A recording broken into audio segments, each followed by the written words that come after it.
Righto, ladies and gentlemen, welcome back to On Loose Lines, back for another week. Have not been on for a little while. I do have to do one thing, got to do two things actually, just do that one, and just bear with me for 1 sec.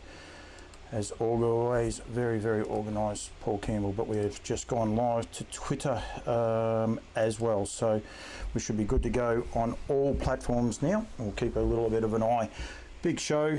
I don't need Brookie just yet because I don't quite have Brooke on the phone, but we'll do a check of the audio and go from there, but I think we should be good to go. So Twitter as well. Well, that's working through there, so we can do it that way. That's easy. Joey Pace, Michael Bellman, hello to you guys. Plenty going on. Hope you boys are both well. Hat, Joe, you'll like this hat. Hat's got a bit of a special cause. So this is Martin's truck haulage, stock haulage of people that I met up at Dolby the other day when I was up there doing that. I know what's going on. I was thinking there's something a bit off with this. That'll be better. Right. Stock haulage, and it's a trademark. So basically this is to start a conversation. It's a conversation starter. These guys painted a truck this colour, so I'm not sure which camera I'm on, that one there. They painted a truck that colour to get people to start talking about mental health and mental awareness. So we want to make sure that people get the message out there. Tough times, sometimes Christmas time it's a great time for some people, other times it can be a bit challenging for people, so we want to try and get it out there. Good hat too, not very often I have to pull a hat up. Let it out as far as it can go and it goes from there, but yeah, very good hat, but for a very, very good reason. Martin stock haulage, they cart cattle everywhere for a lot of the camp drafts in the stock horse world. They have them going right across there, bright yellow, people will see them. Great cause they've got behind as well, so I think I need to turn that down because I think I can hear himself still coming back in the background. So please, if you are watching, get involved, bring everything up. Heaps to go through tonight, do not need that. That is going off there. Going to catch up with Brooke Hammond very, very shortly in relation to We Walk by Faith and its beautiful win there the other day in the New Zealand Derby. Into Dominion, Tayla French will be on with Parisian artiste. Brad, I would highlight a couple of horses with Brad Hewitt as well. Couple other notables, Lola Wiedemann, Marburg yesterday got 3 winners, Donna Castle's got 2 winners, Tristan Larson, Gumbauer Cup 2, well done to him. We'll get to those towards the end of it. Couple of announcements for NZB, which I might wait till I get Brad Steele on, because we've got some big things to discuss there. Plus all my sponsors will be definitely getting a run and a mention. Don't forget the sale dates. We've got the sale dates for quite a few. We'll put up the Nutrien sale dates if you like to start it off with, because they're going to come in thick and fast. Sunshine Stars on the 23rd of February in Brisbane, 1st of March for Tasmania, we'll touch on that in a minute with Brooke. Sydney, the 9th of March, Miracle Mile weekend. Bathurst on the 30th of March, and then 13th of April at Melbourne. Contact nutrienequine.com.au for more information, but there's those sale dates there. And then of course the NZB sales starting up very shortly. 343 lots to go under the hammer at Karaka on the 15th, that is a Saturday. They'll go under the hammer there.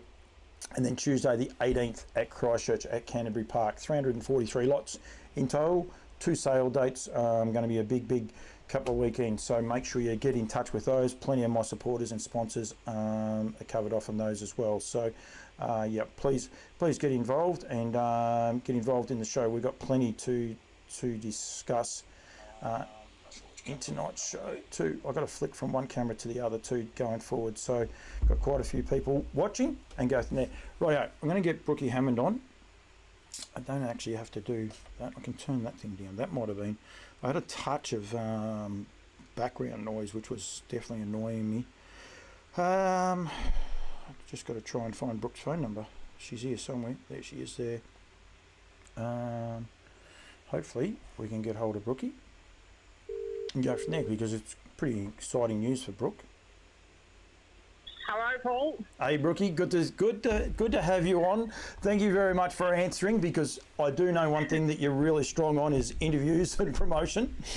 You thought I wouldn't answer. You had no face, Paul. That did sort of touch my mind a little bit, Brookie, I must say. So, firstly, thank you very much for joining me. And I just mentioned then before that the Tassie sale is on the 1st of March. It's going to come around a little bit quickly, but it is actually a different time, and it also is on a Saturday. So we need people to be aware of that day and at a new location, Brooke.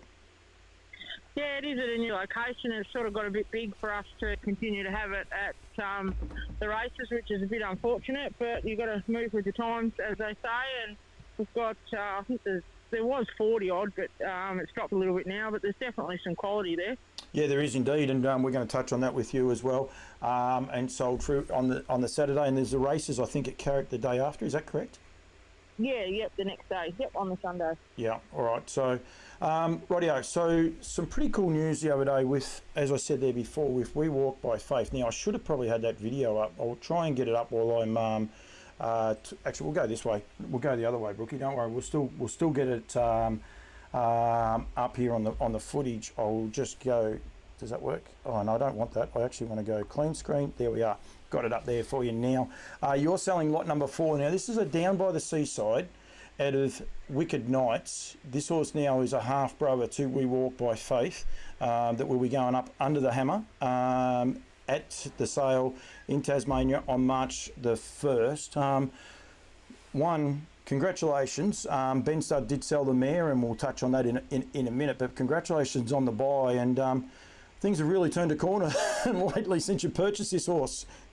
Yeah, they definitely have, Paul. I had a good return at one of the sales that I sold a Stay Hungry one for 40,000, which was a really good return. I thought if I'm going to reinvest and try and get a better broodmare in my band, now's the time. And the Winter Woolly sale came about, and I sort of picked 10 that I thought were in my. Well, I picked 10, but I ruled some out that I didn't think were sort of in the price range that I wanted to spend. But as it turns out, Ben Stud let some go that I could have purchased, but luckily I picked the right one. It's about the long and the short of the story. It's worked out very well.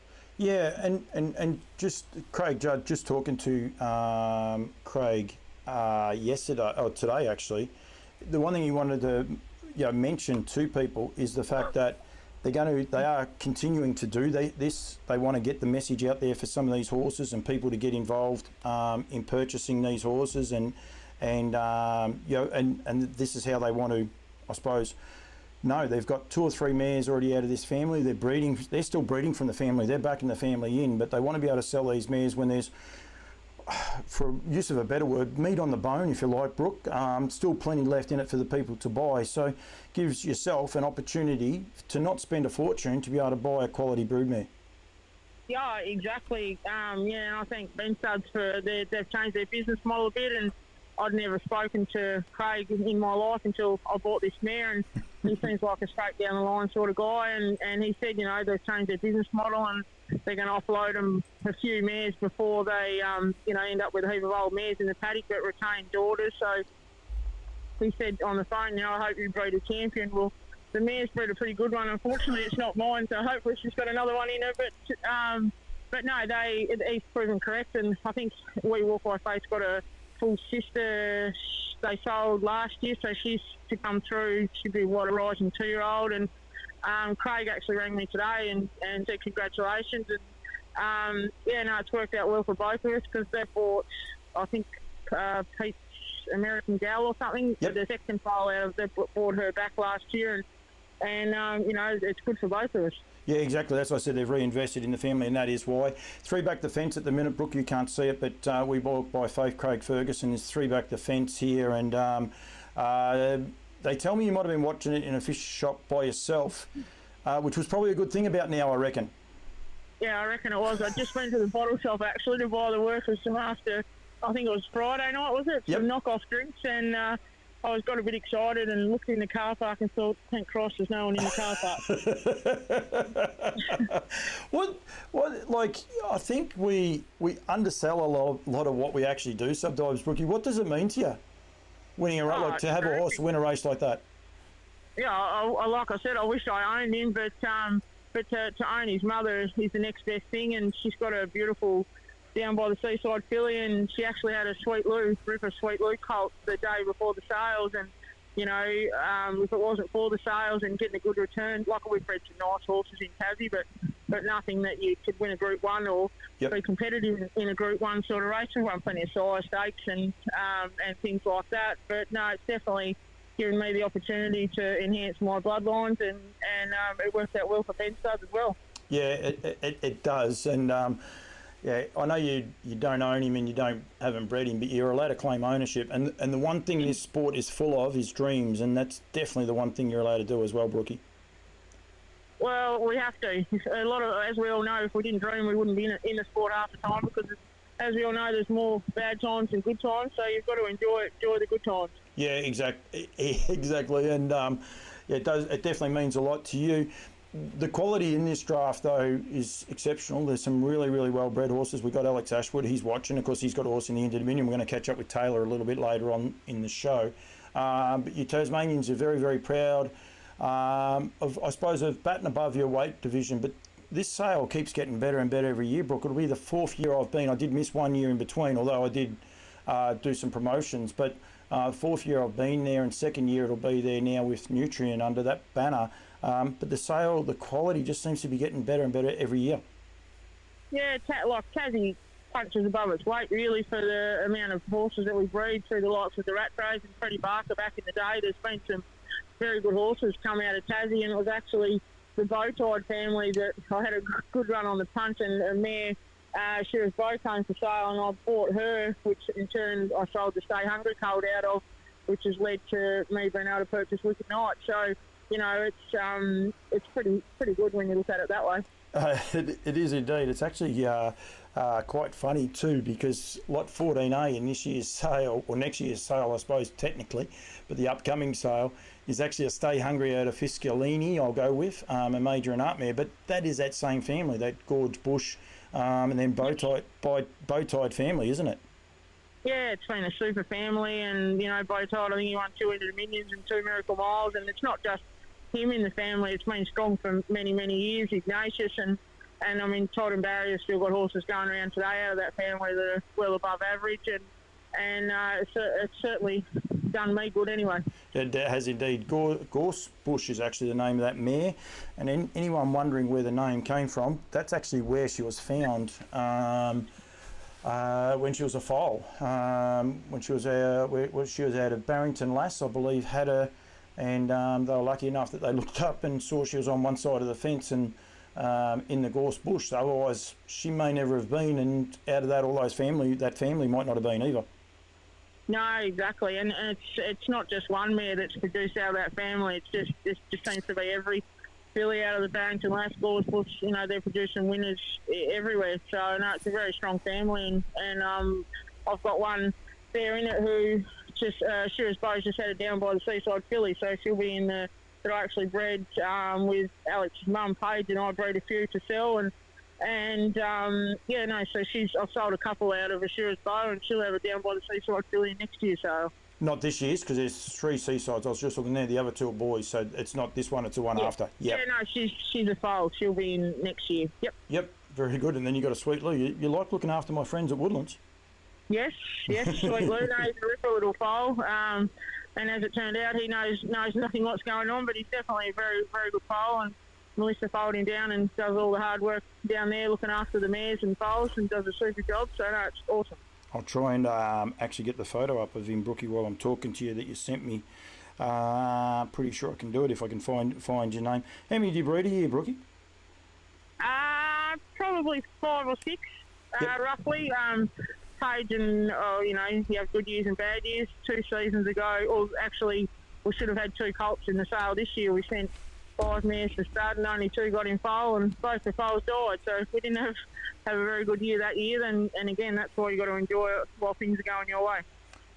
Yeah, so this mare you bought because of the Stay Hungry, but the 2 mares that you have yourself, unfortunately, you lost the foal. Yeah, so we should have Ordinary Jane lost the Stay Hungry foal, and we should have had a Ride High half brother to Stranded Lollipop, but that's the way it rolls. Oh, it is indeed. Here's the Sweet Lou, and he's only, I think, 2 days old when you sent me this photo. It might only be a day old, but there's no mistake. He was about an hour old in that photo. Paul Melissa sent me the photo. I was at work washing scallops and got my phone out of my pocket. She had him in there at 4 o'clock, I think, on Thursday afternoon. Well, one thing about him, Brookie, he's very straight in front, that's for sure, and all the rest. And there is no mistake in who Dad is when you can see that blaze, that's for sure.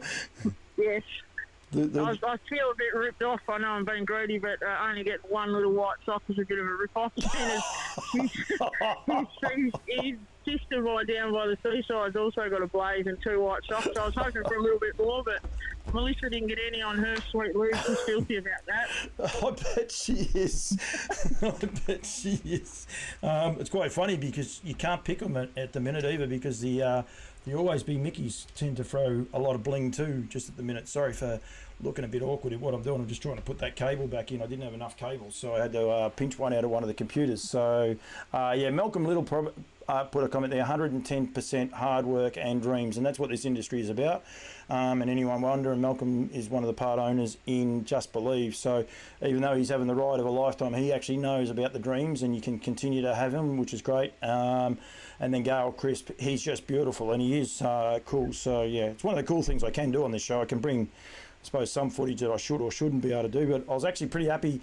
I hadn't had a look at his legs, Brooke, before I put the photo up. When I was looking at him on the live footage, I was glad that they were very, very straight, which will only help him at the sales next year.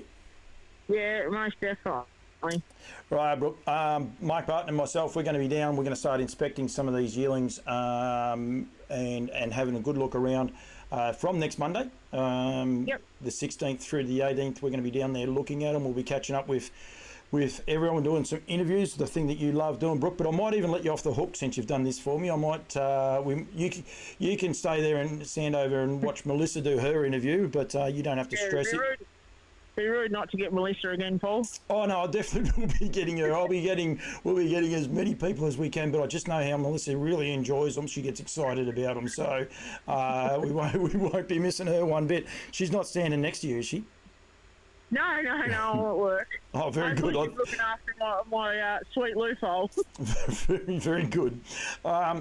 Thank you. We look forward to bringing them. If anyone wants to know anything about Tasmania, like, get in touch with Tas Racing or call any of you guys that are selling horses. All the phone numbers are down the bottom, so get in touch with anyone selling horses over there, only willing to help.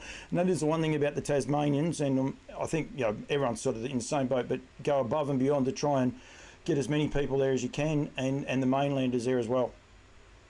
Yeah, no, it'd be terrific. We've had a bit of mainland interest in the last couple of sales, and modern technology makes that a lot easier nowadays than it once did. But no, it's excellent. Yeah, no, it is indeed, and we'll go from there. You've only got the one to sell, but we'll definitely have some fun. But it is on the March the 1st.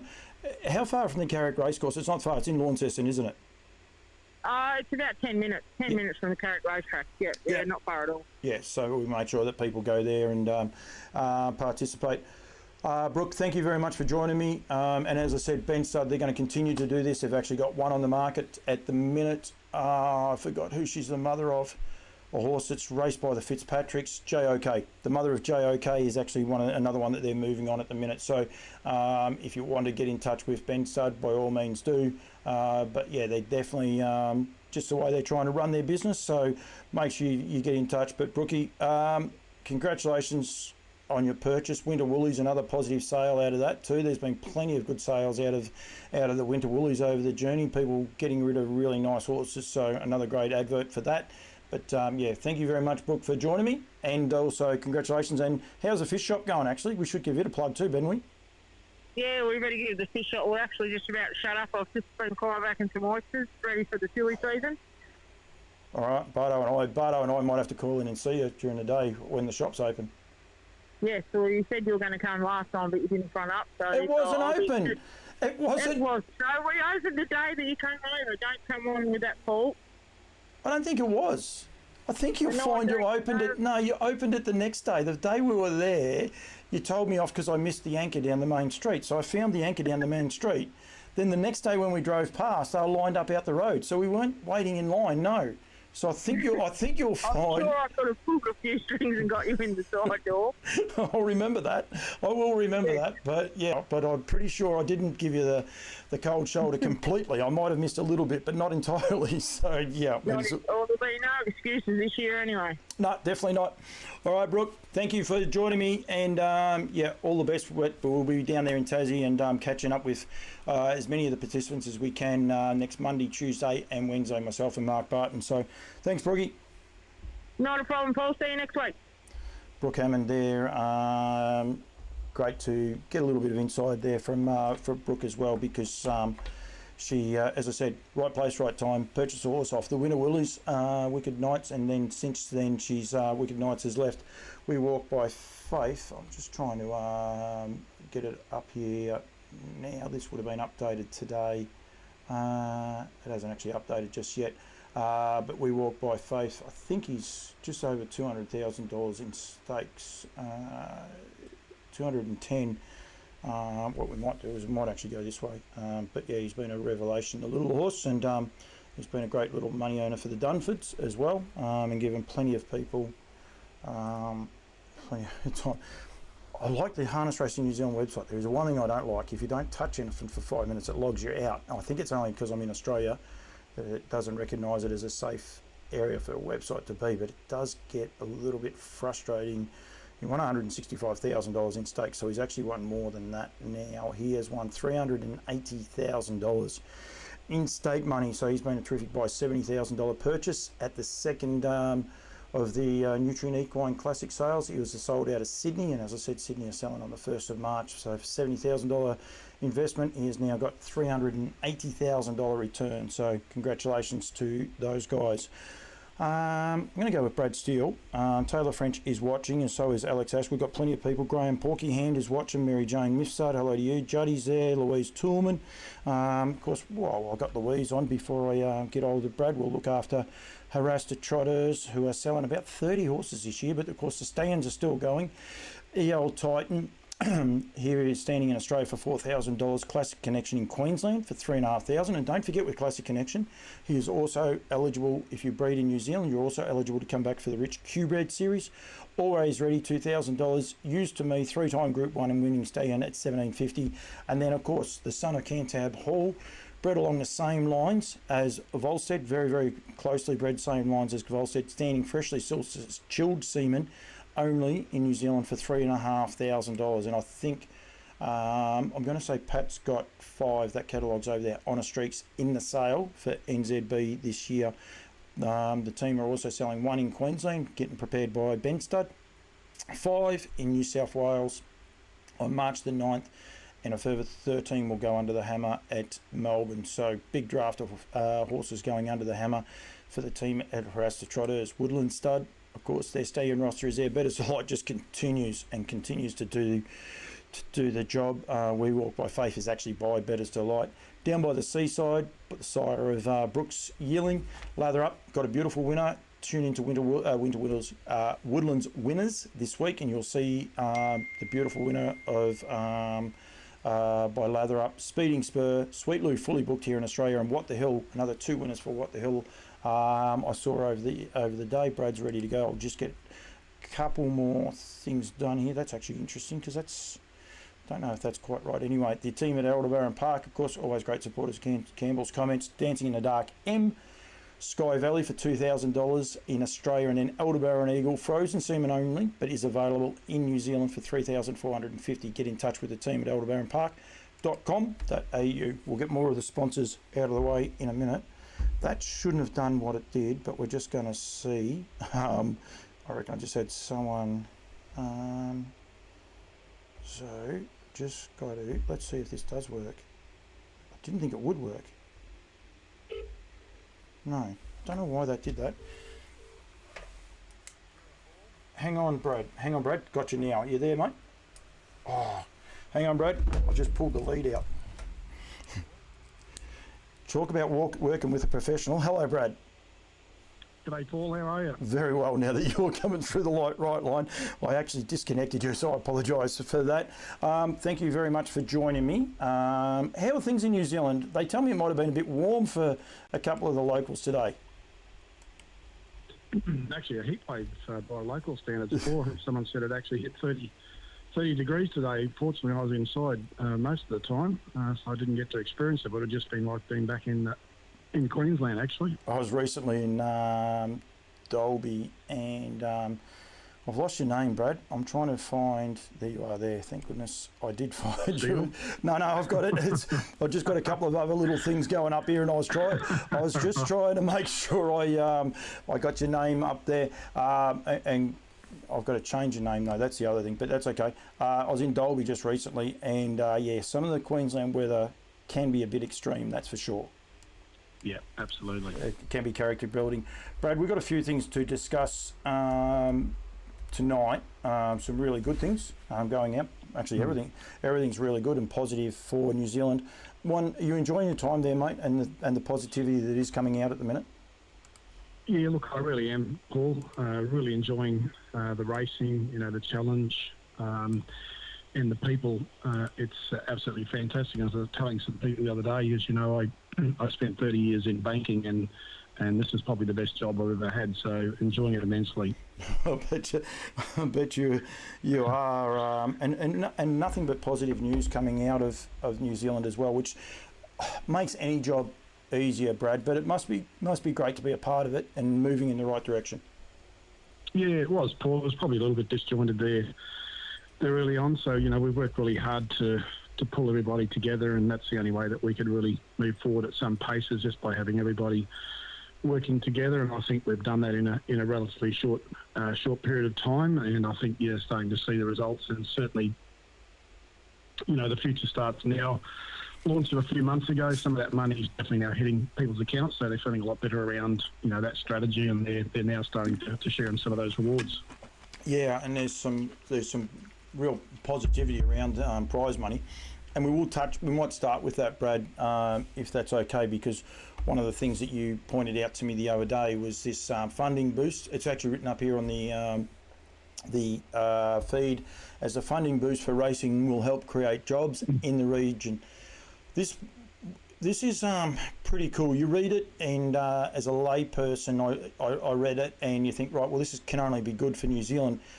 But it has so many much more benefits. I suppose that someone from your sector understand that a little bit better, Brad.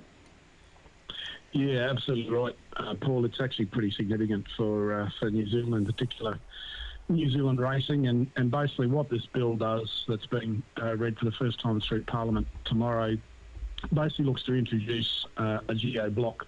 So at the moment, it's estimated that there's about $180 to $200 million of money being wagered by Kiwi residents in corporate bookmakers offshore, which obviously no tax is paid and returned back to the racing industry. So this bill that's being introduced will actually geo-block a lot of those wages. So that means they have to have a bet with the TAB in New Zealand. So when you're thinking, there's $180 to $200 million of money leaving these shores that will be reinvested back through the TAB, a couple of things there. One, it will certainly boost the wagering pools, and secondly, the tax being collected will be returned, or some of it will be returned back to the three racing codes. And so there's two components there, Paul. One, the early expectation is that early in the new financial year, there should be an increase in distribution to the three racing codes of around about $15 million as a starting point. That will be distributed to the three codes to be passed back through as increased stakes. The second component is once this legislation is enforceable, under the current deal, Entain need to write a cheque for $100 million to the New Zealand TAB. Now, we're not quite sure what the New Zealand TAB are going to do with that money, but we've got a suggestion for them. We would love to get our hands on some of that money to start constructing much needed training and education centres here in New Zealand. Yeah. So the layperson would say, "Oh, this will be great going into stake money," but it's a little bit of, it's a scary word because we don't know what the future does hold, but potentially trying to future-proof a little bit, and also, I would imagine, make New Zealand appealing, for people to continue to come across like what you've just experienced. Yeah, absolutely, Paul. When I was coming across to New Zealand, I passed a hell of a lot of more heading the other direction. But yeah, I think this will definitely help try and turn that tide around. And it's not just Kiwis losing, our talent to other parts of the world. It's also our horses as well. And we're starting to see a slowdown in our exported numbers as well. So, at this early stage, we expect an increase in stakes for the three codes of a minimum of $15 million. But, that's what's guaranteed. But my intuition tells me that, once this wagering is blocked and it's wagered within New Zealand, I would expect that number could increase quite meaningfully. Yeah, we've got quite a few people going there. Malcolm Little says there very much so, Brad. Just believe. Yep, he's a regular contributor to there, and we hope Just Believe gets back to the racetrack very, very shortly as well, for connections and everyone involved going forward. But yeah, the infrastructure sometimes is one of those things I think a lot of people take for granted. I think we like a grandstand or we like a shed and we think it'll never date, and then you turn your back and all of a sudden that happens. So as much as we'd love 100% of it to be going into stake money of this other money, I'm glad to hear potential training facilities and things along those lines are it being eyed off. They're an absolute necessity here, Paul, in New Zealand. Anyone that travels south of Auckland and south of Christchurch only has to look at the number of harness racing properties that have been bought up by residential developers, and we know that in 10 to 20 years we're going to have a significant problem, that there will be less and less of those. So now's the time to plan ahead, and as you'd appreciate, to get into harness racing these days, no matter what jurisdiction you're in, you're probably looking at $1 million plus in terms of capital. Now, not everybody has that, particularly if you don't have a legacy asset. So by having those training centres, we're going to enable other people to get into our code that don't have that $1 million in capital. And as I said, this is really about future-proofing the industry for the future and making sure that harness racing in New Zealand is built to last. Oh, there's the other component, the other great component, if you like, about training centres for giving people an opportunity to train horses there. They also learn, you only have to look at Menangle, and I was talking to someone about this the other day, I think with Bathurst just opening up actually. I remember Menangle, initially people were bagging it, people were going there, said the track's this, the track's that, the facilities aren't great, it's too hard. Now all of a sudden, 4 or 5 years down the track, everyone loves it, people are able to get away, people are able to have time away if you like, and have a bit of a break going forward. The training centres offer so much more than just an area to train your horse. It's actually probably to give horse people a life around the horses as well. Someone else to feed up, someone else to help track work, so many more opportunities. Yeah, I think you're right, Paul. I think you'd find a lot of those people would work much closely together, and plus, generally speaking, you'd like to think those training centres are sort of, within a reasonable distance of your major racetracks, so that offers up, a better work-life balance for our participants as well. They're not on the road as much, so there's less travel, there's less cost. And look, if we can get, circa 200 horses on this training centre, then you have an opportunity to open up a great little business ecosystem where potentially you could have a feed merchant on site and a vet as well. So there's all sorts of opportunities that we can build out, and we'll certainly look to see what Menangle learnt from what they did, and Cranbourne and other places, just what works and what can work, so that we can learn from it. But we actually have a lot of land already, Paul, that's actually owned by the industry, so we actually don't need to spend money buying the land. It's just actually erecting the needed facilities on the land we've already got. Yep, which is like that would mean potentially more money could get back into stake, or a lot less money than what people might think anyway, to get a business like this up and going. I've got a few things. I'd actually quite a few things about what we're going to discuss. There's a couple other things that are just rolling through my noggin, but you'll be fine, Brad. We'll be able to go through that.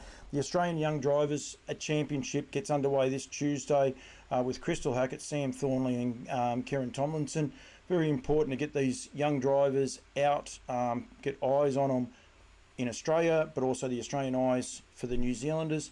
To grow this sport, mate, we need betting, and we need people partaking in both countries. And this is a great initiative. It's been around for a long, long time, but I don't think we celebrate it well and truly enough. No, you're absolutely right, Paul. When you talk about the future starts now, well, these are the future of harness racing and offshore leisure more broadly. So you do need to celebrate these people and showcase their unbelievable talents. And we've got 3 incredible young drivers heading over to Australia from New Zealand, and they will stand out. As I mentioned to you earlier, we've made sure they're decked out in the absolute latest attire, so each of them have a one-piece American driver's seat.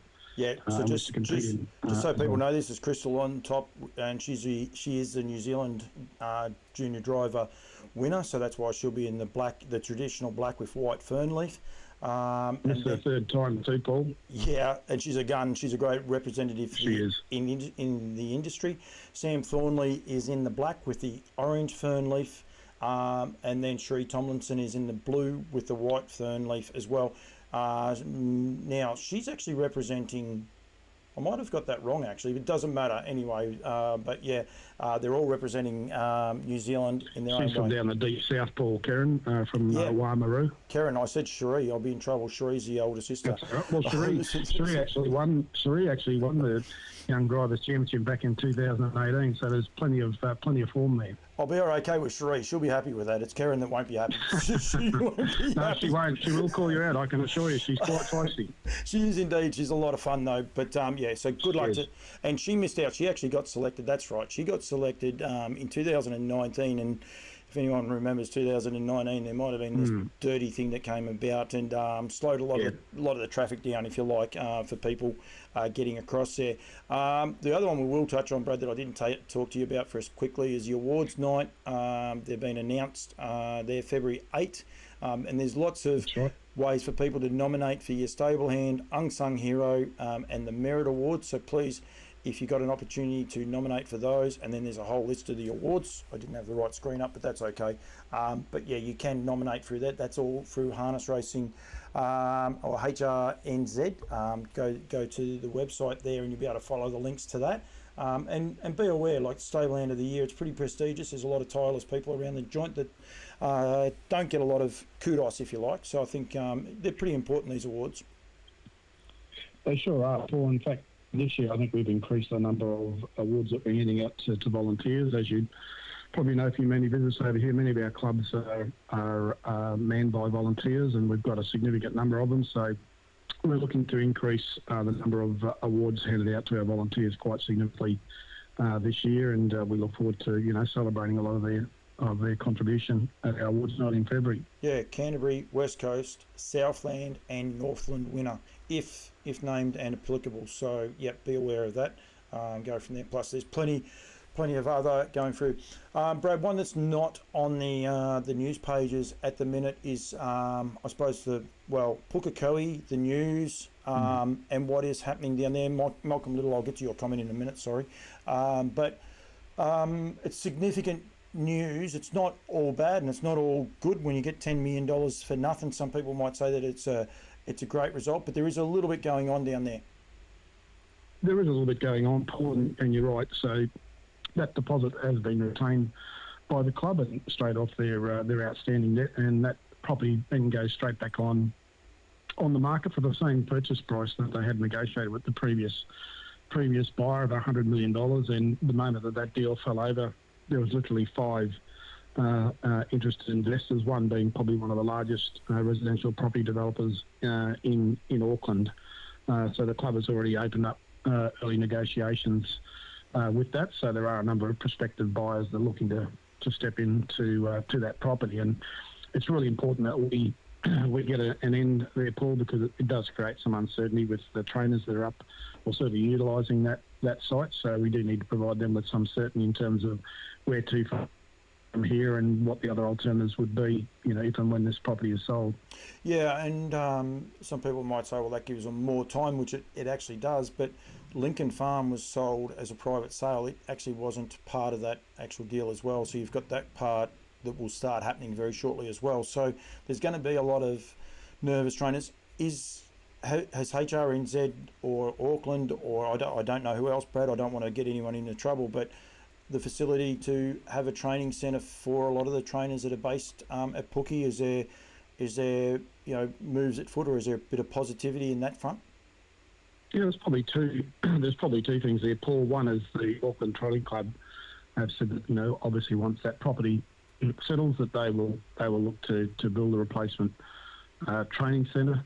And secondly, I was up in Cambridge only last week having a look at the facilities there at the Cambridge Raceway, and there's already a lot of, I think there's 100 odd horses trained on the Cambridge track. So I think that's a place of interest that potentially could house a future training centre in the North Island as well. So there's probably a couple of options there, and it's all subject to obviously getting access to funding and the sale of Pukekohe. So probably right at this minute we couldn't definitely say that this is where that training replacement centre is going to build, but there are a few options that are being explored. Because you don't have the I suppose you don't have the money as well, so it's all nice and well to go and say, well, we'll go buy this, and you know, land does get dearer year in, year out. That's one of the great issues, I suppose. People want to stay close to Auckland, but it's a thriving city, Auckland. It's getting bigger and bigger every day, so it does make it a little bit hard. Brad, we've got Brittany Graham actually watching right at the minute. Of course, the announcement came through the other day that she'll be taking up a post, I think I'm going to say June. Could be in trouble. One of you will correct me. But in New Zealand, that's going to be exciting. Probably exciting for you on two fronts, actually. One, quality broadcaster, announcer, knows her stuff going from there. But you'll also be able to talk Queensland to someone else. Yeah, well, at least Brittany and I'll be able to understand each other, Paul. So it'll be great to have Brittany over here. And look, I'm pretty sure that she'll continue to train a few horses here in New Zealand, which is incredibly exciting for her as well. I'm well and truly informed that Harry is going. There is no show without Harry, so he's definitely on his way over.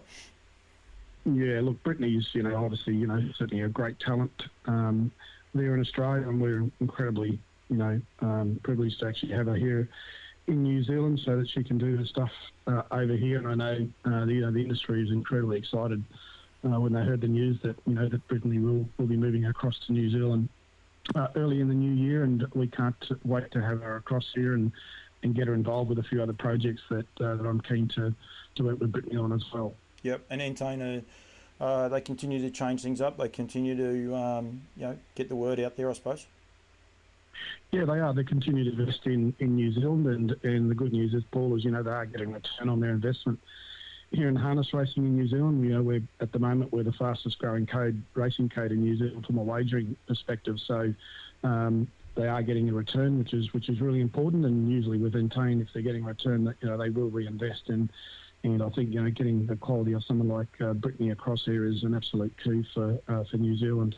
Yeah, I will say that trackside they support Matty Markham on Over the Ditch weekly, and that comes about through the guys with Entain because they can see a future with Matty and only more than happy to put their name behind someone like him. So that is actually really exciting. Sarah Familaro is actually watching, so we'll go that way while she's watching. Christian Cullen back at the racetrack the other night. How cool was that to see him back there and with the mirrors and everyone else there involved as well. And anyone wondering, Sarah, that's where Christian Cullen has resided since his retirement, and he's been so beautifully looked after. Yeah, look, that's exactly right. Paul, Sam and Sarah Familaro, Sam Landgrove do an outstanding job. You there? Yes, yep. Yeah, they do an outstanding job there at Dancing on Moonlight, and I best describe Dancing on Moonlight. It's like the Corrie Club for horses. It's an unbelievable facility for them, and Christian Cullen was turned out in immaculate condition. Really professionally presented. The team had done all their homework, and he was incredibly well received by a large audience who turned up to see him, pat him, get their pictures taken with him. It was just incredible, and Brian O'Meara to be there as well. And I think it was a really proud moment for New Zealand to see the champ back on track. Yeah, when people say there's a golf course on the stud, you sort of say, oh yeah, there'll be one or two holes. There's a golf course on the stud, isn't there, Brad? There's a 9-hole links golf course. Yep. And I've had a look at it, Paul, and I've only had a look at it. It's quite a tough little course, all par threes, but exquisitely prepared by Sam Landgrove, and I know the team are really proud of that facility, and I know a lot of people go out there and it's a B&B. They can go and spend some time there, have a round of golf, go and check out a couple of legends that they've got there, Bailey's Dream, Monkey King and Christian Cullen, and it's just an amazing facility.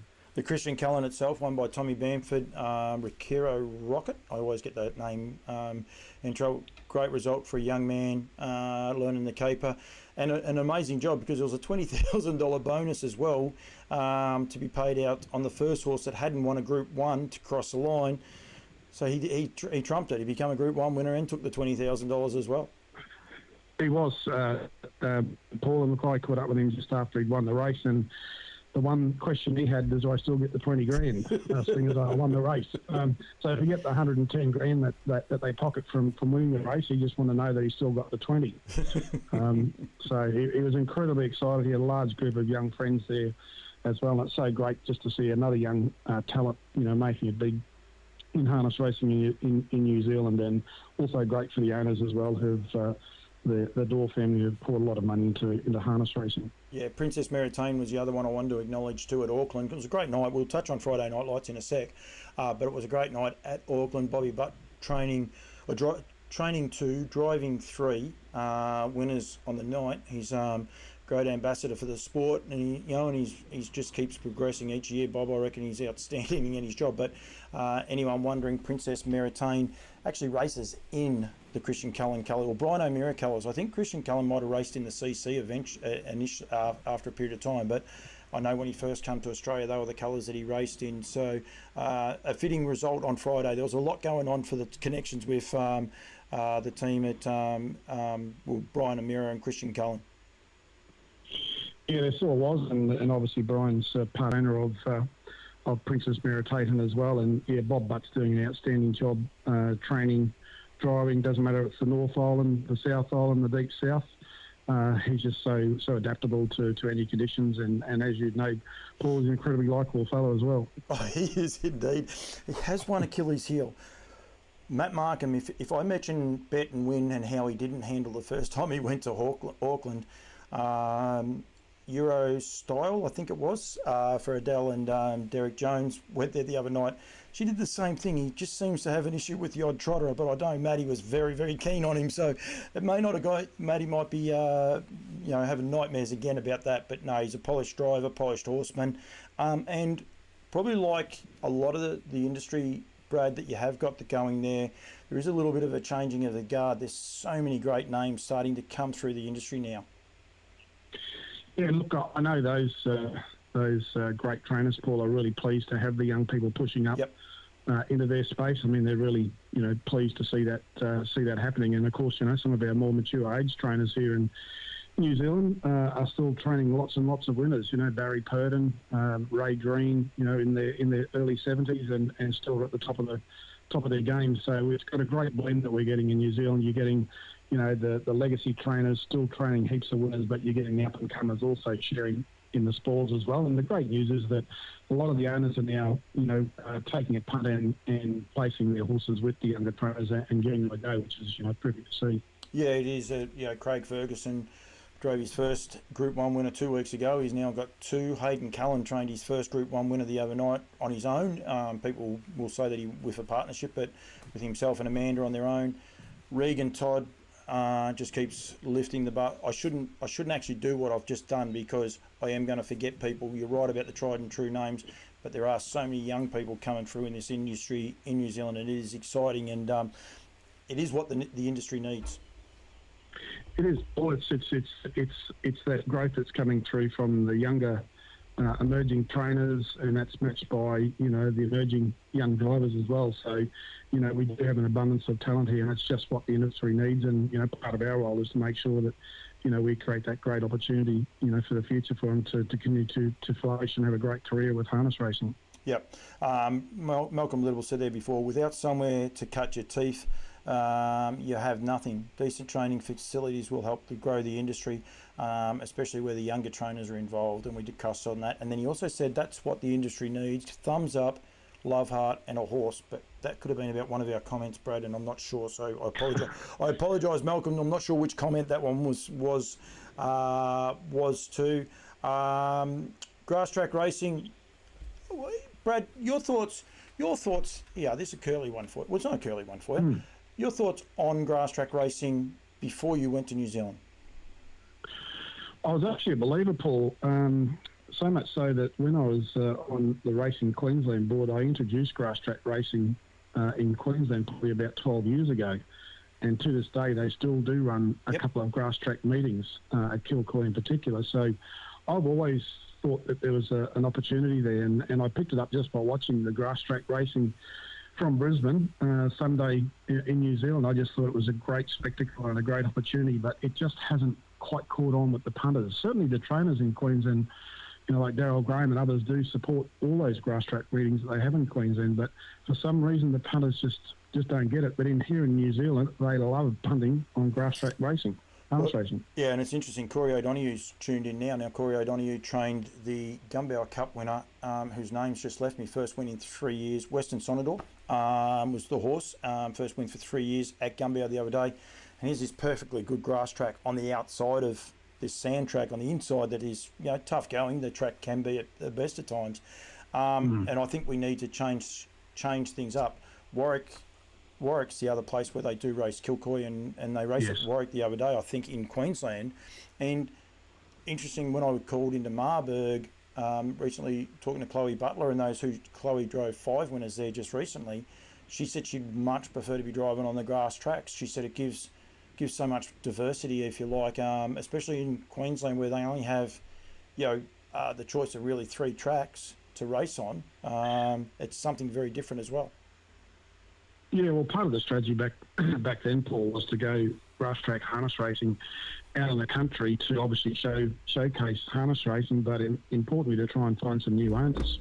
Yep. And connect with new prospective owners. So that was the sort of strategy behind getting onto the grass, and it's such a wonderful spectacle. I know that at Kilcoy they do dual code harness and gallop meetings quite regularly there, and so it is a great spectacle, and they're the ones that are stuck with grass track racing. So I'd hope that at some stage they can race more often. I know even at one stage back there we even contemplated having a couple of grass track meetings at Eagle Farm or Doomben years ago. Yeah, one of the issues is the crossings, but I think the crossings have been an issue for the thoroughbreds as well. So they're slowly getting rid of those. I think a lot of them are moving them on. So that's a positive for our industry as well. And before people turn around and say, the thoroughbred people won't like it because the standardbreds chop the track up, a harness horse is actually softer on a track than a thoroughbred is. Mm-hmm. That's one of the surprising things I did learn out of New Zealand about the tracks is that they hardly rip them up unless it's a bog track. But in New Zealand they still accept the race there. But you could imagine in Australia they probably would call those meetings off. But if it's good track, it's a good track. Yeah, it is, Paul. I think sometimes there's just set mindsets there that probably just need to change a little. And as you know, here in New Zealand we've got a number of grass tracks that are just there for harness racing. Like Motocara and Geraldine that raced on the weekend, and Methven, of course. They're just for harness racing. So they just purely race harness and no thoroughbreds. Yep, they get a great crowd. The betting turnover is astronomical. It's nearly double sometimes what it can be on a grit track on the same Sunday, isn't it? Yeah, absolutely, Paul. It'll be rare on a Sunday on a grass track that we don't turn over $1 million, which is extremely strong for harness racing on the grass on Sunday. Punters love betting on harness racing on a Sunday on the grass, and it doesn't matter what circuit we race on. Last week it was Geraldine, and it was on trackside 2 on a Saturday, which is generally not favourable. It's just being like on Sky Channel 2 back in Australia, but they turned over nearly $1 million on trackside 2 on Saturday. Yep. So they're wonderful circuits. They're incredibly well patronised by the locals. It's one of the important social events of the year in a lot of these circuits. And I went to Geraldine, Ferrari. At Geraldine, and there would have easily been 3,000 or 4,000 people there on Saturday, which is incredible considering a harness racing meeting. How many bucks parties? I reckon there was 2 or 3 there, Paul. There's a couple of interesting outfits, and they got more interesting as the day got on, because it got a bit warmer and there was less of it. They had Good to see nothing changes, that's for sure. No. Fashion wasn't important to a few of them, but they turned up and they had a cracking day. One of the most disturbing ones I saw was a Mankini, and I think it was at Banks Peninsula. It was 30 degrees, not a cloud in the sky, and old mate, he was getting sunscreened up by these lovely ladies that looked to be between 70 and 80. It was a sight to behold. But anyway, that is part of what does happen there. So it is a great place. Geraldine's an amazing track, isn't it? With the stabling, the stabling on one side of the facilities, they've got the candy bowl people. It is, again, like most New Zealand tracks, a must see. It's quite unique, and it's got a bit of patina there, Paul. One of the great stands, there's over 100 150 or nearly 150-year-old. Yep. So yeah, it does have a bit of a tingle, but look, it's safe and it works. And you're right, we've got some stabling across the road and some stabling on the side of the racetrack, but it's a 1,600 metre grass track. It's a fantastically flat surface. There's no crossings, and yeah, I know all the industry enjoy racing. It's quite a relaxed atmosphere, if I could put it that way. I know when I walked in, the first thing I saw was a couple of male drivers getting changed before they headed into the room. So it's quite relaxed, if I could put it that way. Yep, yeah, it is. It's very laid back and but got a good feel, which is traditional of most New Zealand places. And then Geraldine itself, if you did what I did and took a wrong turn, which apparently everyone does, it's a pretty little town too, so it's well worth a visit going through there. Gayleen McKinnon says here, Ruakaka. Now, if I've mucked that up, that's okay. It's in the North Island. Yep. Ruakaka. Yep. Yes. Used to be a great dual code meeting, so that must have been one of it was. Tyler Jew says, hello, Brad and Paulie. I've officially got the Y now from Tyler, so we're getting very comfortable. Tyler had a winner. Tyler's doing a great job, and look, and he spoke to Tyler a couple of weeks ago, and he's looking to expand his stable. Yep. Down the deep south there, such as the success that he's enjoying. He's getting more owners supporting him, and so he needs more stables. So Tyler's doing an outstanding job, and just another one of those young trainers that, really starting to make a name for themselves, and they're being recognised for their success. Yeah, Kirsten Green and him have been combining. I think he's had 2 winners just recently. Plus, he celebrated a birthday. Don't go to the golf course with him, Brad.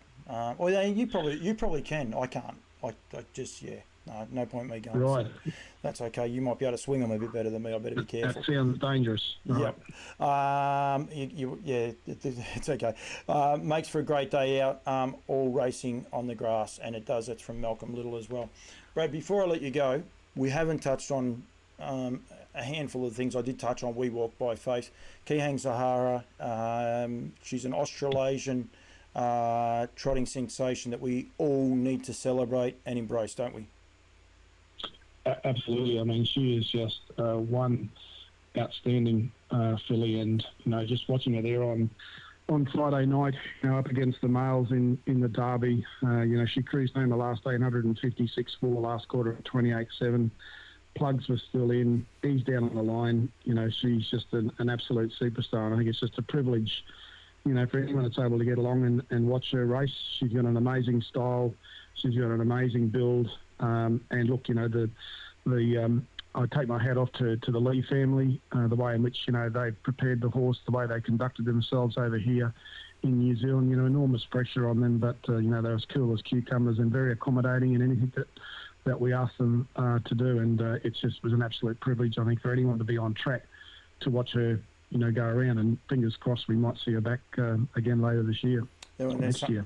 Well, there's also some chance she could end up touring the world too, a filly like that. You never know. And Malcolm Little's there, Just Believe. So there's the blueprint on how to do it, and he's come back a better horse. So I think that's a really, really strong possibility that could happen. I haven't spoke to the connections since they've been in New Zealand, but a horse like her on the world stage could be exciting. You never know. America, like everyone automatically thinks of Europe and the elite lot, but there's some brilliant mares races in America as well that could be right up her alley, which is exciting. That's right. Look, it really is, Paul. And the word was that they also received quite a substantial offer from the States as well, which the family knocked back rightly so, even though it was a large amount. And I think it's a once in a lifetime horse, and they should enjoy it to the fullest.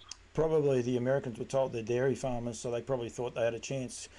They might get a shock if they go to Terang and see what sort of dairy farmers they are. They are dairy farmers, but they are serious dairy farmers, that's for sure. So well, not only that, Paul. If you clicked on and had a look at the amount of success that Margaret had as a trainer, and they might think that they're just more than dairy farmers, that's for sure. And they've got a number of diverse businesses and very successful at what they do. Oh, the other thing, Brad, and we can touch on it too right at the minute, they've got a team of horses going terrific in New South Wales in the Inter-Dominion. Like they've Kiang Chucky definitely qualified. I'm just trying to find all the fields now, but I definitely know Kiang Chucky qualified. They might have 2 in the Inter-Dominion final for the trotters. Just bear with me, Brad. I'm sorry about that.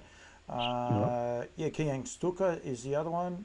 So I think there could even be... No, so Kiang Stuka and... Oh, yeah, Aldebaran Vera. So... Yeah, and Kiang Chucky. Sorry, Paddy.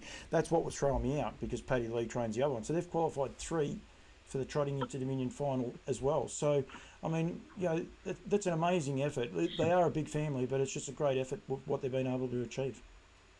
Absolutely, and you know, as Jason and Margaret were saying, you know, they're able to travel and know that, you know, the staff that are left back there at Tauranga are doing an outstanding job. They trust them implicitly, and you've only just got to have a look, you know, how the horses are performing in the Trotting Inter-Dominion. So they've obviously got a great operation and have got a great team behind them, and there's a lot of them. So, and look, I also think they've got a pretty smart 2-year-old trotter too, from memory. Yep. Coming through the ranks. Yep, I can't think of her name, but yeah, she won the size 6. Yeah, Vic Bred final. So, no, they're a force to be reckoned with. So, and of course the NZ moniker, Brad. Before I do let you go on that Inter-Dominion, Toro Stride, Queen Elida, Mufasa Metro, all carrying that NZ for the trotters, and then we have My Moonlight Dream for Seaton Greamer, and Minstrel. Pete said so. Can't Find a Better Man and Perfect Stride, the 2 emergencies, all carrying that NZ after their name. So New Zealand are well and truly represented in the Inter-Dominion, which is exciting as well. Yeah, it is, Paul. And I think you know, potentially with the change of time for Inter-Dominion, you know, from next year onwards in Brisbane, you might see a lot more Kiwis participating in the Inter-Dominion as well from New Zealand itself. No, definitely. Brad, there's probably 100 things I haven't spoken about. If we have forgotten it, myself and Maddie will cover off on it. We'll be recording a show tomorrow. We will go live from time to time with Over the Ditch as well, to try and change it up, get some Kiwi involvement in it as well, but there'll be plenty of content coming out there. Thank you very much for joining me, mate. I wish you a Merry Christmas, whether I speak to you beforehand officially or unofficially. I wish you a Merry Christmas, and hopefully you enjoy a colder Christmas than you used to. I'm hoping so, Paul. I'm stepping across to Brisbane tomorrow morning for a few days and stepping back into the 30-odd degrees. But yeah, look, it's interesting here in Christchurch. You know, summer day could be, you know, 10 to 20, and then it can be 20 to 30 very quickly. So you just never know what you're going to get, but at least you get a good blend, and hopefully those summers just aren't as bad as they can be in Brisbane. No, definitely not. As I said, getting back from, I've never sweat so much in my entire life as what I did at Dalby, a unique part of the world, that's for sure, and it's just normal. They all say that's Dalby, so that's Queensland weather. But anyway, Brad, thank you. Really appreciate you as always, giving me. Have a great Christmas, Paul. Giving me the time. Thank you very much, and we'll be in touch, mate. But well done for everything too with New Zealand as well. So all the participants as well. So thanks for joining me. You're welcome. Thank you. Bye. It's Brad Steele there, Harness Racing New Zealand CEO, with some really positive news for the industry going forward. He covered off on quite a lot of things, Pukekohe as well, getting out there and being mentioned. Now, while we're talking New Zealand, we will get to the, just want to get this little one up there as well, because some news just came out today. So this is off the official NZB's website. Just got to get the right remote mouse, sorry. So the NZB Bloodstock 2025 National Yearling Sale will take place this summer at Karaka, Saturday the 15th of February, and Christchurch, Tuesday the 18th of February. The New Zealand product continues to perform on major race days across Australia, with the NZB Standard graduates adding a blockbuster performance in recent times.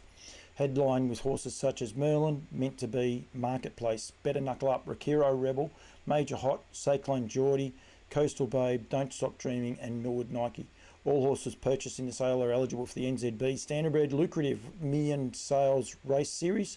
The series consists of principal 2-year-old and 3-year-old races for colts and geldings, fillies, and trotters individually, where NZB graduates can contest for their share in $1 million in prize money.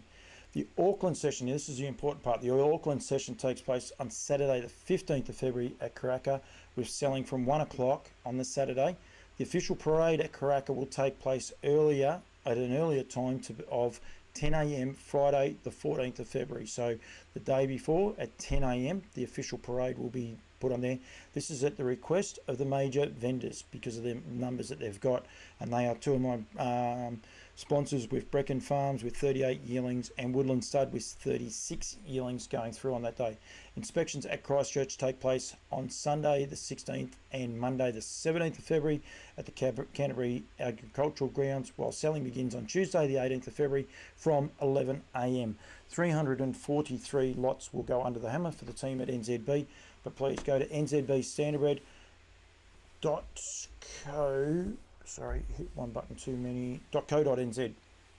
nzbstandardbred.co.nz and click on the upcoming sales for all that information. And the catalogue is online and it is also printed and will be in people's mailboxes very, very shortly. So make sure you tune in and make sure you get on top of that. Canberra will be joining myself tomorrow in Over the Ditch. We'll give a bit more of an update as well there, as well as with Maddie Markham. Rightio.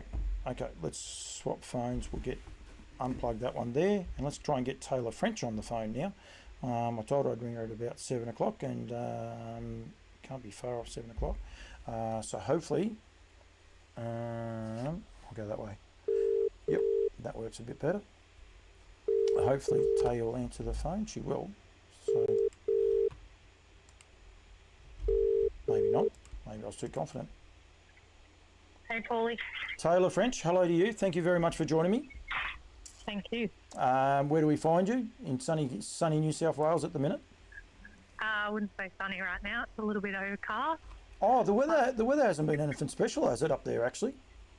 Pardon? The weather hasn't been anything special lately, has it?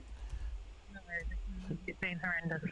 I did see, I went to Bathurst the day before the sale, and I thought I could stay the night, and I thought, no, I'd rather get home. And then I was watching the races, and I'm like, oh, I'm glad I went home.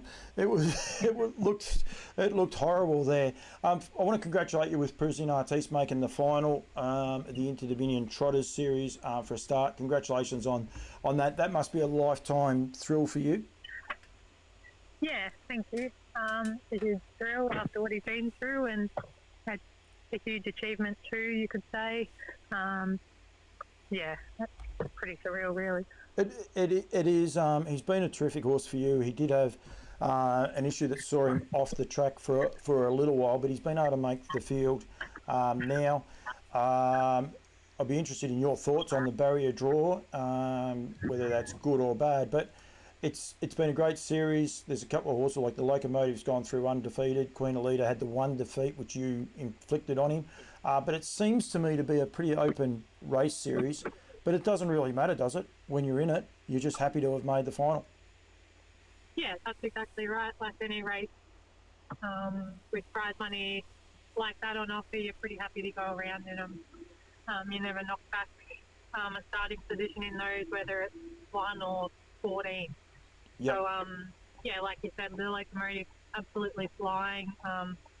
It's just come back bigger and better after going through its juvenile years, and Queen Elida is going really well again.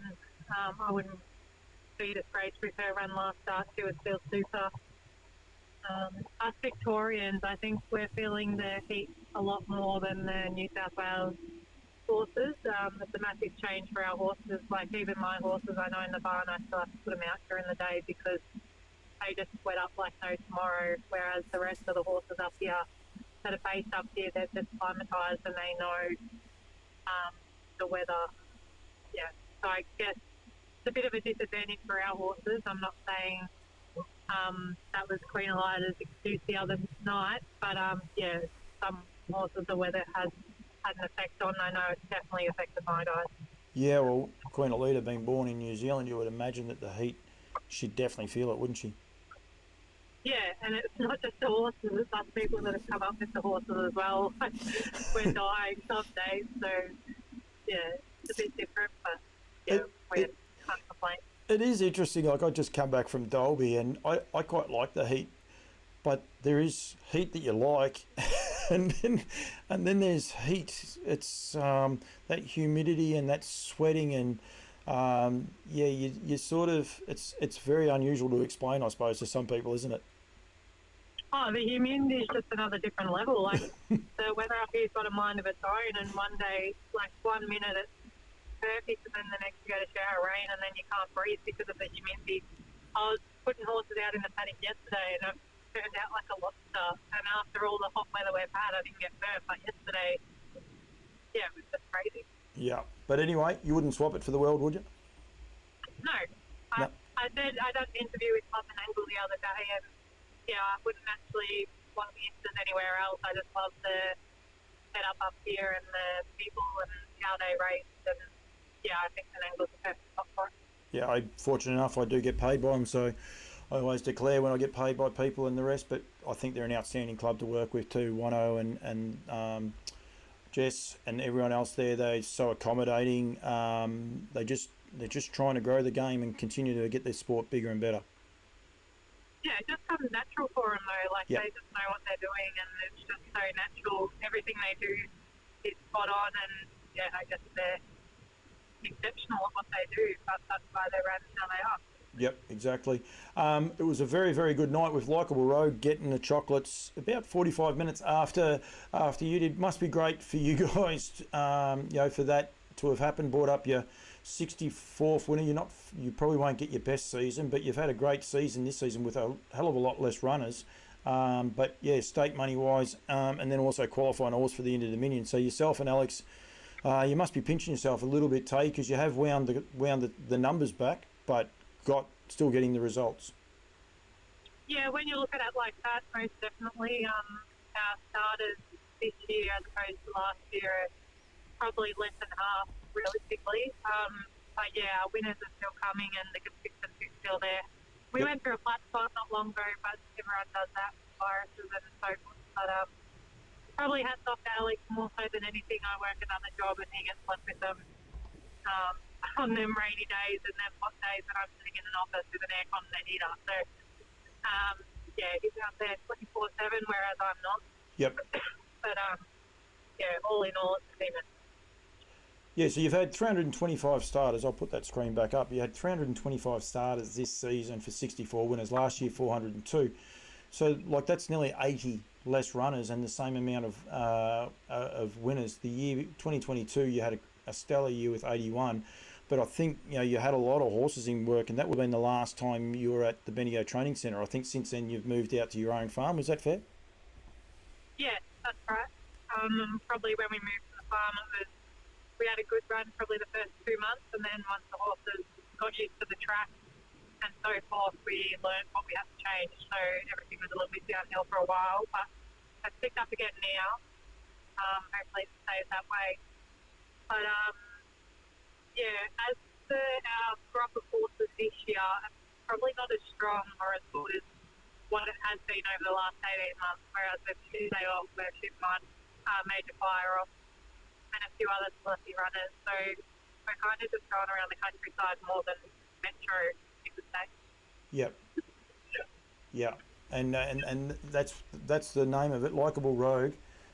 He won a metro race. Was that a metro race he won the other night? I actually got out of that. No, it's just a 10,000, no metro win race. Yep, but that's okay. Nothing exciting. It was a big step up in grade for him. Yeah, and you don't undersell these races in a way, that's for sure. That was, I'm trying to find the race again. Yeah, it was race, yeah, so it was a $10,000 race. But you want to be winning on these big stages, and it must have been a great fillet for the stable to, as I said, a metro Saturday night, and you go bang bang with two runners, and that's what you need to do when you're a young stable, trying to lift the bar or raise the bar, if you like, on the quality of horses. Yeah, exactly, and I think with the quality of stock we have at the moment, like we've got Parisian and a couple of nice babies there, but the horse with like Bull Rogue and Azura High and those kind of horses that are borderline now getting into the metro stage. When we got them, they weren't metro horses, and like Bull Rogue, for instance, I think we got him as a 40 raider, and he was purchased really cheap, and yeah, now he's stepping up in grade, but it's proving no feat for himself, and yeah, I guess every horse can do it. It's just a matter of putting in the hard yards and getting them. No, he's owned by Dad, and I know he would have been pretty rapt to have got a metro winner. I'm pretty confident he would have been a lot happier with his daughter winning a heat of the Inter Dominion. How did he handle it? He was pretty happy, to say the least. I spoke to him after the race and had had a little look at his betting history, and he actually had a multi with both runners. So, yeah, he was happy. But, no, I think like Road, yeah, it's just a horse that doesn't come by often. When you pay such little dollars for them type of horses and they just keep burning every time they step out, yeah, there's no better feeling.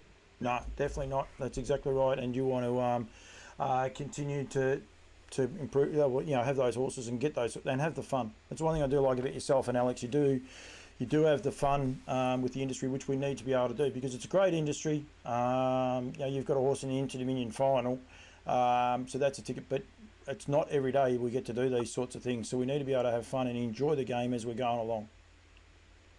Yeah, 100%. And you're probably, like, I've been up here nearly 3 weeks now, and you don't really realise, like, how lucky I am that I've got a runner in the Inter-Dominion because I've had such an affiliation with this horse since you were younger. But, yeah, I've sat back over the last couple of days and been like, oh, not many people get this opportunity, so I really should be taken on board a little bit more. And, yeah, I'm going to be forever grateful for it, obviously. Yeah, he's actually bred by Yabby Farms or Harasta Trotters. They're selling nearly 30 this year over 2 sales, one with the 9 with NZB and another 21 through Nutrien. Malcolm Little and these guys with Just Believe.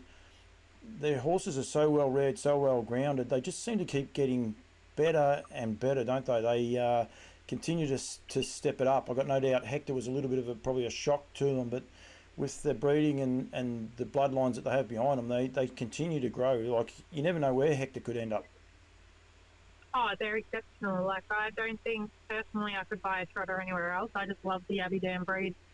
I actually went out and brought Hector's mum off them, and I've got 2 foals on the ground from her now. So hopefully they do as good a job as Hector. But, yeah, the Aberdeens, they're just exceptional. Like a lot of other people breed really good trotters, but I just find the Aberdeen trotters, they're just so well gated and they're so well, the bloodlines are matched up so well with obviously bloodlines across the ditch that we don't really pay much, not so much interest, but we don't really know a lot about compared to Pat and his team. But yeah, I just love the Aberdeen. I done an interview with Pat today around Just Believe in a way about breeding a champion, and I don't use that word lightly because I think Just Believe is dead set a champion of our sport now. Can't be argued with his body of work that he's been able to achieve. But I encourage people to have a listen to it. You might want to listen 2 or 3 times because just a couple of little things that he's learnt from the French, and it's no fluke what he's doing. He knows what he's doing, and it's exceptional. And the one thing I do love about him, like, he gets his biggest smile about talking about Just Believe as he does Parisian Artiste or the Locomotive, any of these sorts of horses, if that makes sense. I think Call Me the Breeze or, I'm Ready Set, those horses winning for himself. He doesn't care. He takes it all as a positive for our industry. Yeah, and that's what I love about him too. Like, every time you see a Aberdeen horse win, they pop up on their social media pages because they're proud to see him go over the line first. Or it's not just first, it's first, second and third that they show on socials. But, yeah, I love it. And it's the same with Jess Tubbs, that horse that she bred that's up in Queensland. I can't remember what it's called, but when it won a feature race down here not long ago, just the joy of breeding a horse and seeing it go on and do so well. It's just, yeah, it seems like a really good feeling, and hopefully I get to do that. Not as promised. He was a betting line trotter. So, yeah, exactly. And, yeah, he's coming back. He won't be too far off, actually. I was speaking to Lane the other day. He might even be racing in the next week or 2, but he's a high-class horse as well, and that's what we want to see. Tay, well done. Are you just happy you've made it, or are you still dreaming of winning it? It's just a relief, really, to getting back to where he's at. Yeah, I don't have any expectations of him at all, so whatever happens. Just wrap to be in the final and do everything right last start, and yeah, it was even better to get the win on the board. But yeah, going out there with no pressure or stress, yeah, just carry as well as only a number before the race. So yeah, exactly. of the picture I've got of you is actually representing, or actually winning the Australian Young Drivers Championship, the Australasian Young Drivers Championship. I'm pretty sure that is with the white with the blue V, is it not? Yeah, that's fine. Yep. Yeah. You've achieved plenty in the game. Is this like the biggest moment for you now, making the final? As in my biggest achievement? Yeah. No, the Vic Bread, winning the Vic Bread wasn't my biggest achievement. With Hector, and that come about a little bit with pressure, I suppose, and he'd had a couple of cracks, and that you put a little bit of pressure on yourself in that way, didn't you? Yeah, that did, and obviously I was still a very green driver back then, and the horse was still a baby as well. But yeah, that's going to be at the top of the list for a very long time. But look, I'll never complain as Into Dominion win, that's for sure. But you don't, and maybe you should, and that's why I like interviewing you, Tay, because you honestly love the sport, yourself and Alex, and there's so many other people. I'm not saying you're the only ones that do it, but we need to get this message out about this industry and what it does, and how great this industry is for so many people. So yeah, you're right. I forgot about the Vic Bread. So, but yeah, you were very nervous that week. You weren't your normal bubbly self, I must say. Yeah, to say the least. I've kind of learned to get out of that nervous mood now, so that's a lot easier. I must say that. It's nice, a lot nicer to go to the races, very casual and not so worked up. No. Tay, well done. Congratulations to you. I know you're a very close family. Is Mum and Dad going to make their way up? Yeah, they're coming up. Mum just messaged me before. I don't know when, but yeah, they're coming up. Alex's parents are coming across as well, so yeah, there'll be a few there, which is good. Sister's coming? I believe one of them is. One of them's got to stay home and stay with the dog, so I'm not sure which one. Have you not got your dog with you? No, he wouldn't have been up good with the heat anyway, so I'm glad he didn't come up. Wow. I never thought that would happen, I must say. So, there's been a lot of separation anxiety going on. Tay, thank you very much. Congratulations making the final. Congratulations to every person that has made the final as well. But yeah, great achievement on a horse that, well, at one stage it was nearly his racing career was over. He's been able to make it back to the racetrack, and not only that, winning.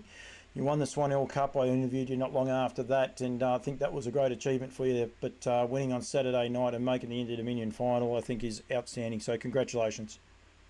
Thank you very much. Paige is actually watching right now too, so she must have known you're on, or someone's given the tip off that you were on, because she's literally just tuned in. I just saw her name pop up just then. So, yep, they'll be. It's a bit late. That's okay. They can watch it in replay. Tay, thank you. Good luck to yourself, Alex, all the family. But also congratulations just on making it. It's on a lot of people's bucket lists, and you've been able to achieve it. So congratulations. Yeah, thank you very much. Tayla French there, and I will say thank you, and I mean that. I think all these people that have got horses in it. We've got from the Brad Hewitt with Captain's Knock. The Locomotive is in there as well. So some pretty amazing achievements going on there.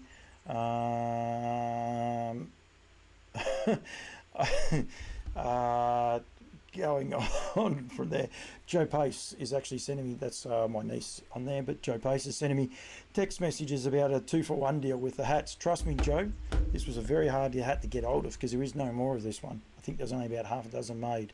So I was very, very fortunate to get it, but I wear it with pride because it is for a great cause, and it did come from there. So yeah, so make sure you're on to that. The team at Brecon Farms, great supporters of Campbell's Comments, of course, and this is their stats after the last 3 years. They'll be selling 38 yearlings at this year's NZB draft, so make sure you get in touch with the team from Brecon Farms for more details, and go from there. Go to brecconfarms.co.nz, and then also my friends at Woodlands are selling another 36 yearlings going forward as well. Pretty sure I've done all of my sponsors. There is a sneaky little one coming out next gen. Brad Steele and I, we didn't touch on that, Brad. If you are watching, we didn't touch on that. We might have to get Brad on. I think it's going to be announced before Christmas, but anyway, we'll get on to there. Actually, this one here I didn't mention either as well. Next Wednesday, so Wednesday week at Bendigo, we'll have the inaugural running of the Graham Johansson Memorial 2-year-old maiden trot for the 2-year-old trotters. If you've got one, nominated in there as well. Soft spot for me because I was fortunate enough to deal with both True Roman and live with Graham for well over 12 months, so I really do appreciate it, and you know, get behind it. It's for a great cause. Paige Aswood, I actually jumped on to listen to Brookie and just happened to hear the last of Tay's interview, so she didn't actually know, it was just sheer luck. So can go back and watch it anytime. Brooke was on at the start. Make sure you go from there.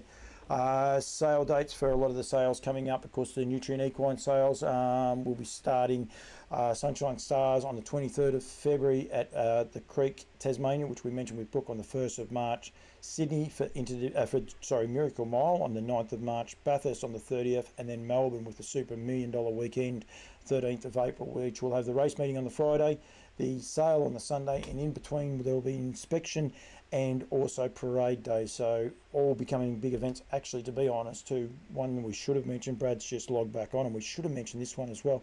The Sunshine Stars on the 23rd of Feb is also the Drivers Series. So they'll have the inaugural Drivers Series, which Carter Dalgetty is going to be one of those. Dexter Dunn, all the drivers have been nominated.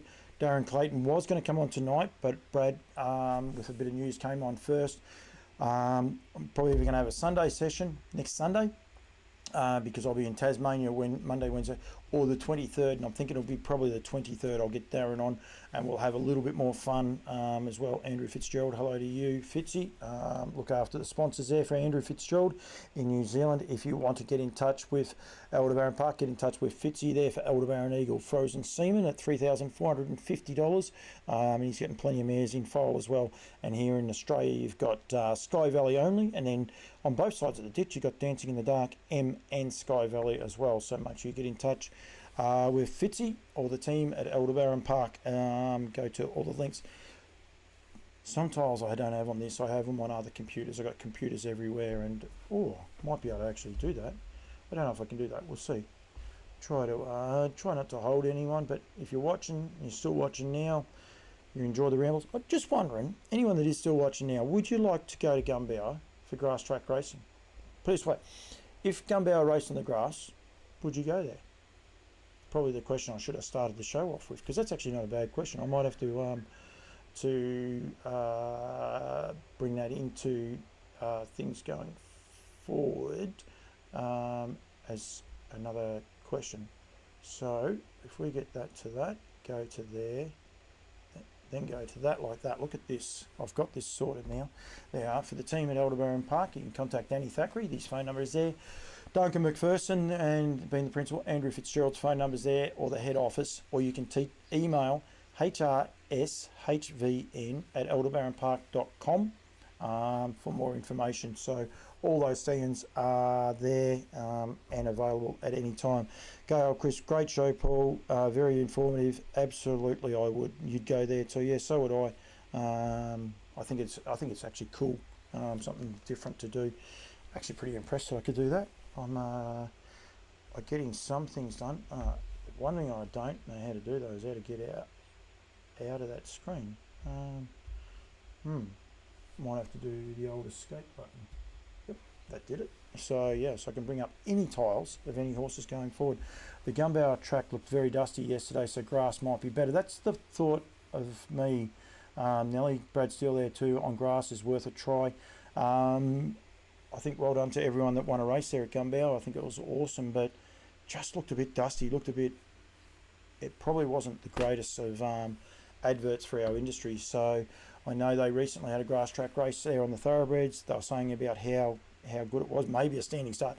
Brad, you're causing trouble for me now. Very funny, very, very funny, but very true. But yeah, the comments were about how good the track was for the thoroughbreds. So maybe keep it for a week or 2 weeks later and go from there. Happy just to put that out as an idea going forward. And as I said, we've still got plenty of people watching. Too many mice here. That's one of the problems. I got that one, and then that one. And I also have what's called a stream deck. So that's there, pushing buttons. I have buttons everywhere to push, so please go from there. Suited our home grow bred. Oxnox, congratulations, Nelly. I really apologise. Did see Oxnox win. Where'd the name come from? I don't mind it, just curious. Wonder where the name came from. Going through there. Anyone that hasn't watched the Gumbower, we'll get out of that.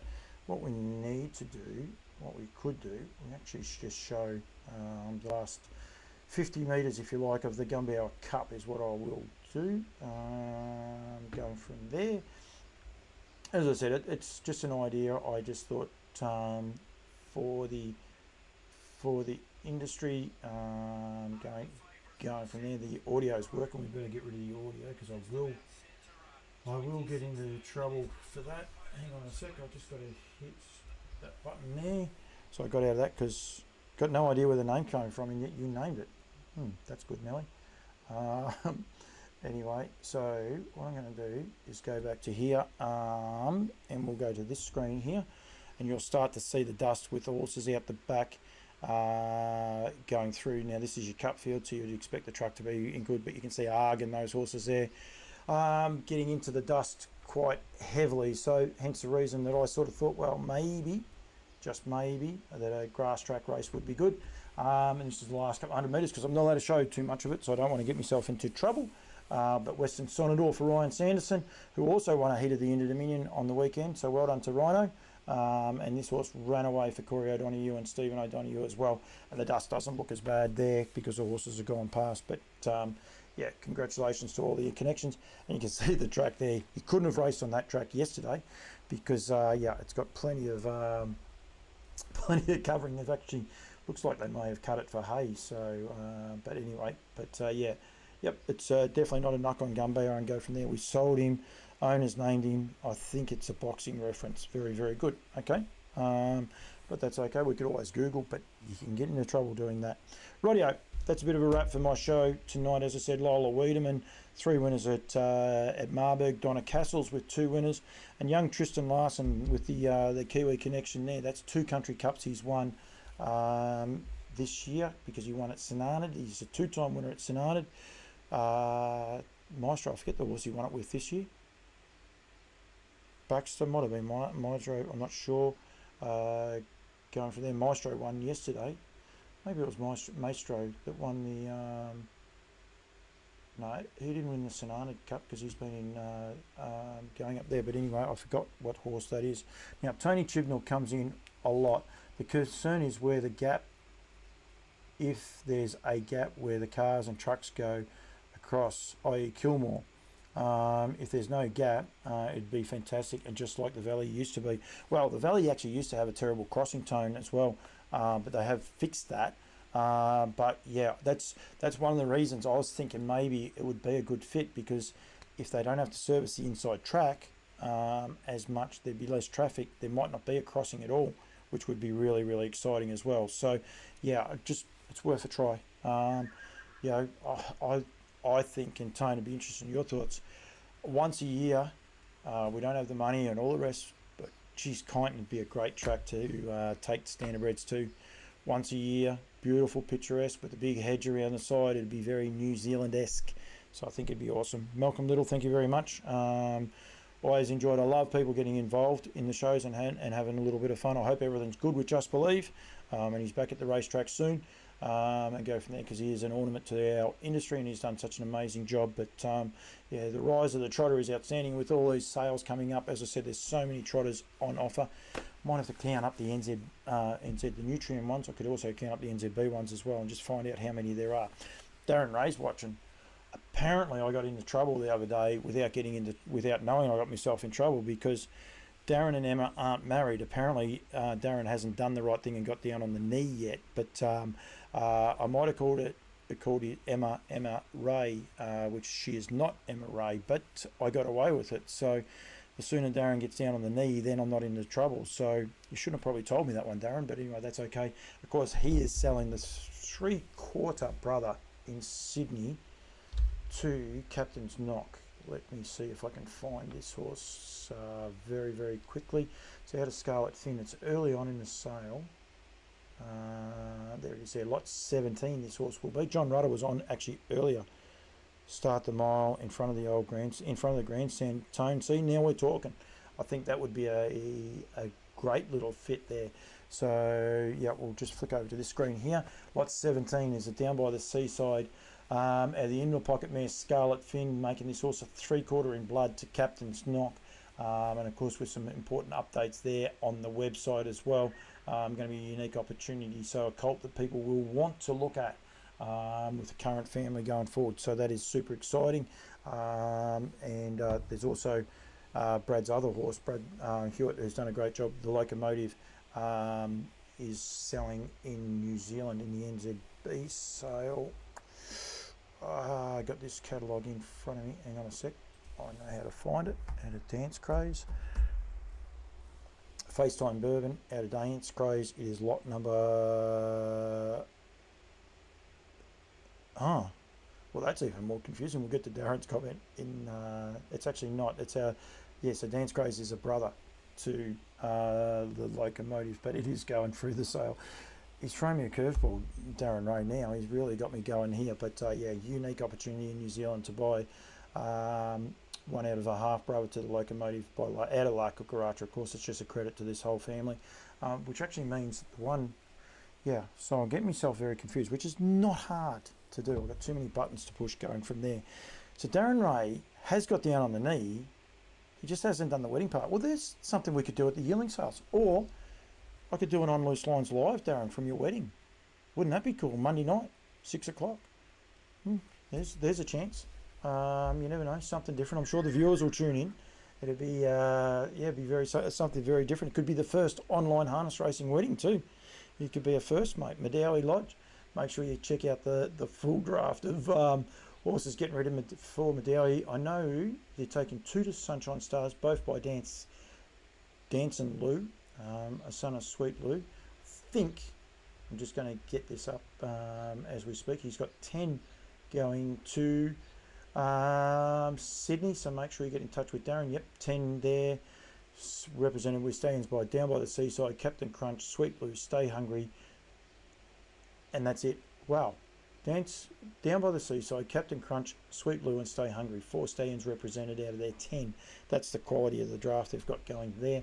And they're also selling 1 in Melbourne as well. I think that's an excuse for Darren to get to Melbourne and have a couple of days off. So, which is all good and well. Of course, he's full in breeding at the minute, so good luck to all the breeders as well. Got a message from Craig Judd saying thank you, so I appreciate that. Campbell's comments is about having fun, getting the message out there, highlighting harness racing in any way we can. That's what I want to continue to do and continue to grow. So really do appreciate the support, the sponsors, the feedback from you guys. So really do appreciate it. And Joe Pace, only one hat, mate. I'm sorry, but it's a hat for a great cause. So if you happen to see the big blue truck, try and get it closer to the camera. You can see the colouring. The truck is actually that colour. I'll tell you what, I think I can. Right, you're gonna have to. I was gonna hang up, but we won't now because I just realised I can do this. I am extremely random, but just bear with me for a second. Make sure I haven't got that on there. But there. I took a video of the truck. I've just got to find it. That one. So this is it here. Right, so let's click over. Hang on, we'll click that over and we'll go back to there. So that's the truck. Big semi. Yep, and they've got the start the conversation. It's a conversation starter for Martin's haulage trucks. We'll hit play again just so people can see it, but it's a beautiful truck. Massive big semi trailer, but yeah, decked out in all the paintwork. So for a great cause too. So they also have a pink version. I'll just quickly jump off that. And we'll bring the pink one up as well.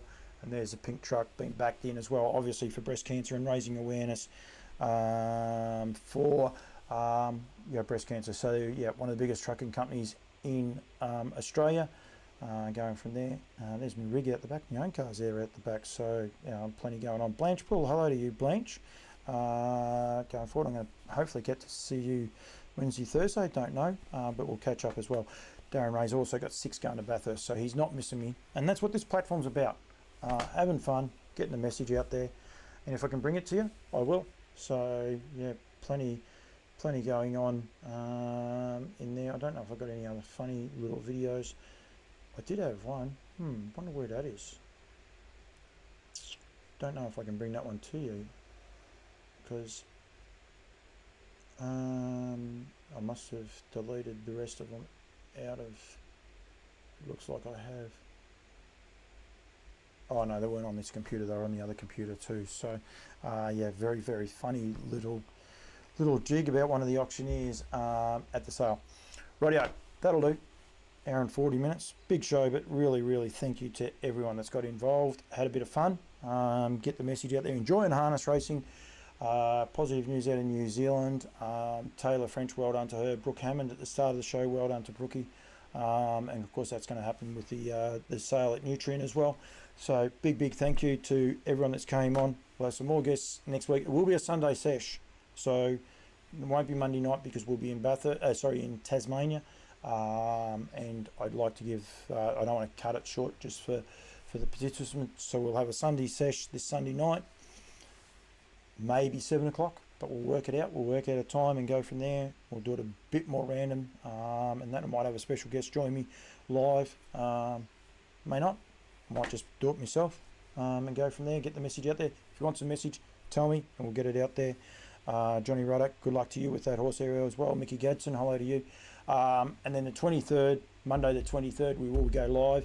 It'll be a Christmas party special, but I can tell you Darren Clayton definitely will be on from Queensland.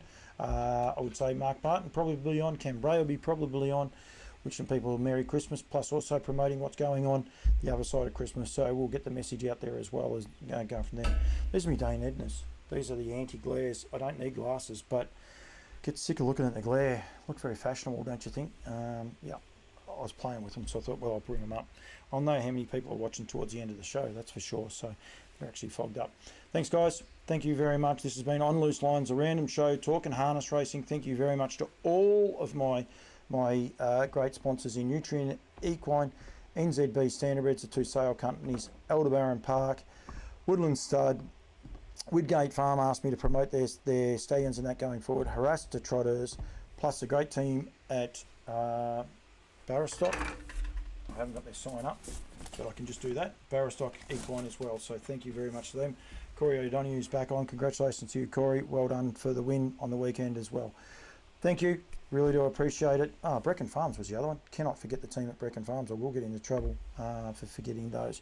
Thank you very much. And we will see you Sunday night for a Sunday sesh, a little bit random. And then also, as I said, the 23rd back in the same time slot.